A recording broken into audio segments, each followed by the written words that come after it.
The greatest thing about working on a Spider-Man game is that you're working on a Spider-Man game.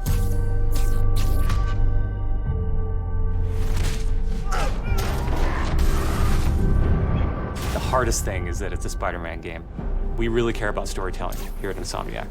And I think that's how we go into every day we come here. There's this push to really get it right. One of the most compelling things about Spider-Man is just when Peter Parker and Spider-Man's worlds collide. And we've tried really hard to weave the two stories together to create a story that is not necessarily just a superhero story, but a human story as well. So this Spider-Man is a little different. He's older, he's 23, so he's been Spider-Man for 8 years, and kind of like an athlete in the prime of his career, he's starting to get good at the Spider-Man thing. The nice thing about playing an experienced Spider-Man is that he's already familiar with his powers, right? He's not just discovering them. We always think of Spider-Man as, we call him, the acrobatic improviser.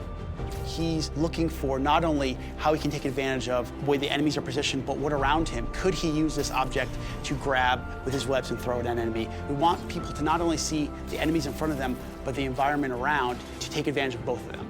He also knows that the criminals out in the city know how he works as well, so he's got to mix it up. So even though he is more experienced, the challenges are going to be bigger than he's ever faced before. Spider-Man has a rich history of having great stories. The core of our story is this duality between being Peter Parker and being Spider-Man.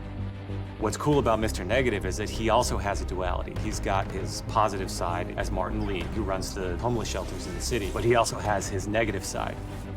When Peter makes the connection that the leader of the inner demons is the guy who my aunt works for, we got the perfect collision of those two worlds. So many people have their own vision of what Spider-Man should look like, what he should sound like, and in the end, we just have to put a new and fresh twist on who he is. And for us, it's really, really important to deliver those big spectacle moments, those near impossible scenarios that only someone like Spider-Man can survive, and put you in that action. You got this, you got this, you got this! We understand what this character means to people in here, and we're making this game with a lot of heart, and we're going to do whatever it takes to give people the ultimate Spider-Man experience, the game that they've been waiting for.